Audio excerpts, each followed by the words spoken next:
अस्सलामु अलैकुम वरहमतुल्लाहि वबरकातुहू। वली की तारीफ। वली वो मोमिन सालेह है जिसको मारिफत क़ुर्ब इलाही का एक ख़ास दर्जा मिला है। मारिफत क़ुर्ब इलाही का एक ख़ास दर्जा मिला है। अक्सर शरीयत के मुताबिक रियाज़त व इबादत करने के बाद वलीयत का दर्जा मिलता है।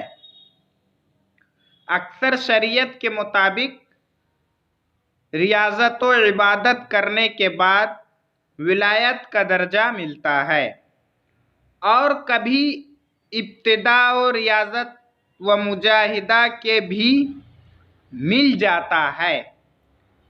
तमाम औलिया में सबसे बड़ा दर्जा हज़रत खुलफ़ाए अरबा का है।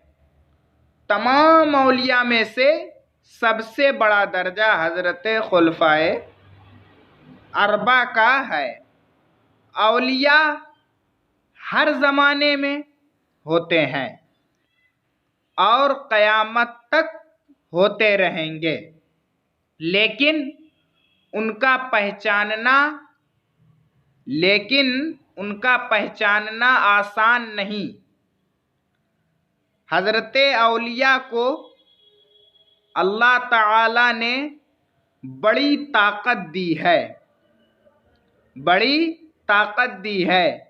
जो उनसे मदद मांगे हज़ारों कोस की दूरी से उसकी मदद फरमाते हैं।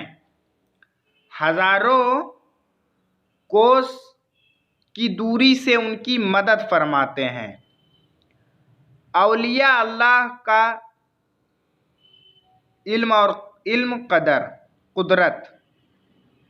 औलिया अल्लाह का इल्म कुदरत, उनका इल्म निहायत वसी होता है, बहुत होता है।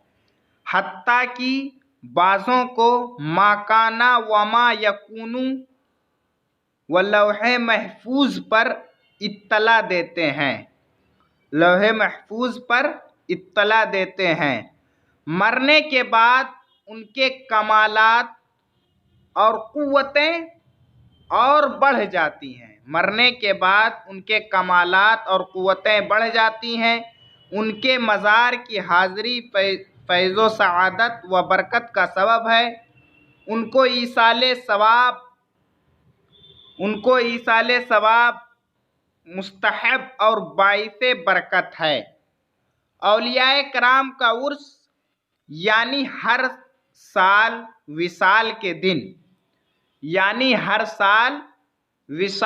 दिन कुरान ख़ानी, फ़ातिहा, वाइज़, ईसाले सवाब अच्छी चीज़ है और सवाब का काम है।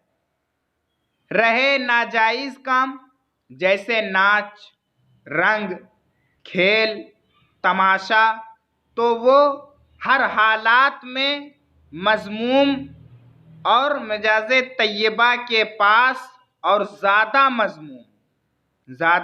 मज़मूम। पीर में किन बातों का होना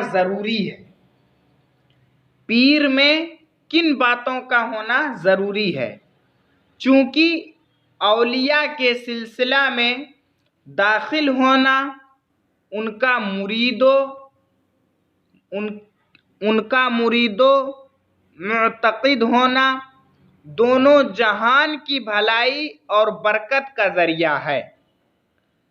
इसलिए बैअत से पहले पीर में ये 4 बातें ज़रूर देख लें।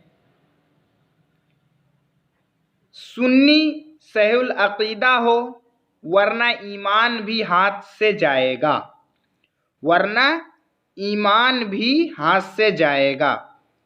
इतना इल्म रखता हो कि अपनी ज़रूरत के मसाइल किताबों से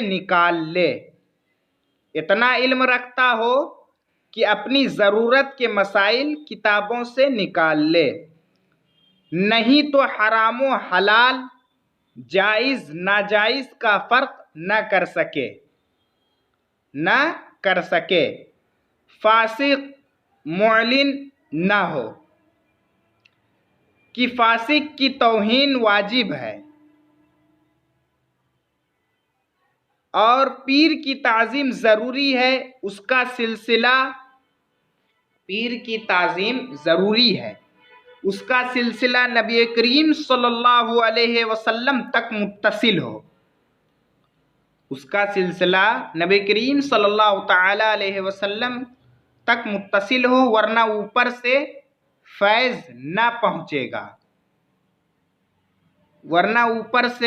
ना पहुँचेगा, तक़लीद यानी दीन के चारों इमाम में से किसी एक के तरीक़े पर अहकाम शरिया बजा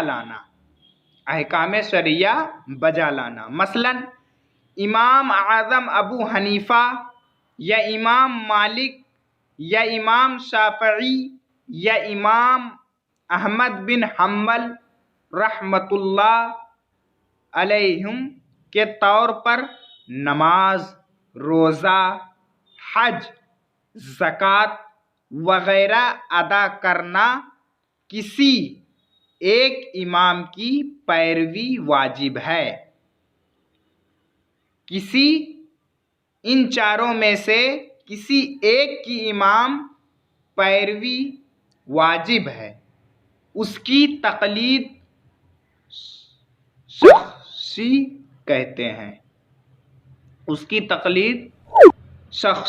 कहते हैं। इन चारों इमाम में से किसी एक इमाम की पैरवी करना वाजिब है और उसकी तक़लीद शख़्सी कहते हैं।